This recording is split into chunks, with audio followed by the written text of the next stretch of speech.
دوستی کا ذکر تو قرآن میں بھی ہے۔ قرآن میں دوستی کا ذکر آج میں آپ کو بتاتا ہوں۔ اور آج کل کے جو نوجوان یہ جو دوستیاں لگاتے ہیں نا، کہتے ہیں کہ ہم ایک دوسرے کے لیے جان بھی دے سکتے ہیں، دوستی میں ہم تو کچھ بھی کر سکتے ہیں، ہماری دوستی تو پہاڑ کی طرح مضبوط ہے۔ آج ان دوستوں کو میں یہ پیغام دینا چاہتا ہوں کہ آؤ قرآن تمہیں دوستی کے بارے میں کیا کہتا ہے۔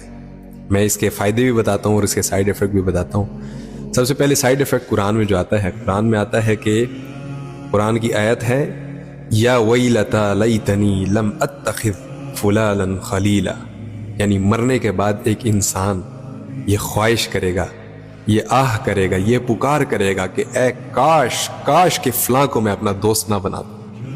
یہ پتہ ہے مرنے کے بعد یہ شخص یہ کیوں کہہ رہا ہوگا کہ فلاں کو میں اپنا دوست نہ بناتا؟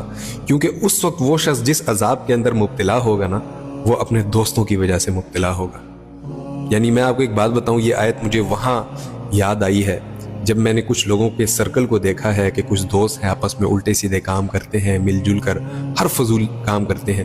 انہی میں سے جب ایک لڑکا فوت ہو جاتا ہے تو باقی جو لڑکے ہیں وہ تو دنیا میں رہ جاتے ہیں۔ تو میں اکثر سوچتا ہوں کہ شاید یہ جو رہ گئے یہ تو توبہ بھی کر لیں گے، لیکن یہ جو فوت ہو گیا ہے، کیا یہ اس وقت اپنی قبر میں یہ کہہ رہا ہوگا کہ اے کاش کہ میں فلاں کو اپنا دوست نہ بناتا؟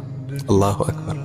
یہ صرف میں اپنی سوچ کی بات کر رہا ہوں، باقی اللہ غفور الرحیم ہے، غیب کے حال اللہ جانتا ہے۔ لیکن صرف قرآن کی آیت مجھے یاد آتی تھی کہ وہ جو دوست اپنے دوست کو پکار کر کہے گا، اپنے دوستوں کو ملامت کرے گا کہ کاش میں فلاں کو اپنا دوست نہ بناتا، تو وہ بھی تو آخر ایسے ہی دوست ہوں گے نا۔ مجھے ایک شعر یاد آیا ہے کہ خود تو ڈوبے ہیں تمہیں بھی ساتھ لے ڈوبیں گے صنم۔ تو کچھ دوست یہ والا کردار ادا کرتے ہیں کہ خود بھی جہنم کی طرف جا رہے ہوتے ہیں اور اپنے دوستوں کو بھی گھسیٹ کر لے کر جا رہے ہوتے ہیں کہ آؤ چلو جہنم چلیں۔ اللہ اکبر، لا الہ الا اللہ۔ اب میں آپ کو بتاتا ہوں کہ ہمیں کن لوگوں کو دوست بنانا چاہیے۔ رسول اللہ صلی اللہ علیہ وسلم سے پوچھا گیا کہ یا رسول اللہ کس شخص کو ہمیں اپنا دوست بنانا چاہیے؟ تو رسول اللہ صلی اللہ علیہ وسلم نے 3 کوالٹیز بتائیں۔ نمبر 1، اس شخص کو اپنا دوست بناؤ جس کے ساتھ بیٹھ کر تمہارے علم میں اضافہ ہو۔ نمبر 2، وہ خود بھی بعمل ہو۔ اور نمبر 3، جس کے ساتھ بیٹھ کر تمہیں اللہ کی یاد آ جائے۔ یہ 3 کوالٹیز جس شخص کے اندر موجود ہیں، وہ شخص تمہاری دوستی کے قابل ہے۔ اس بنیاد پر اگر ہم دوستی نہیں کریں گے تو اس کا پھر نقصان کیا ہوگا پتہ ہے؟ یہ بھی میں آپ کو قرآن سے بتا دیتا ہوں۔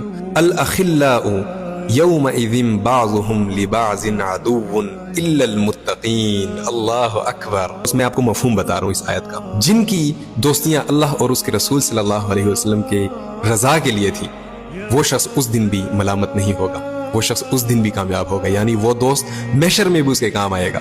لیکن جن لوگوں نے یہ دوستیاں دنیاوی مفاد کے لیے ایک دوسرے کے ساتھ لگائی ہوئی ہیں نا، یہ فانی ہے اور عین ممکن ہے کہ یہی دوست محشر میں تمہارے دشمن بن جائے۔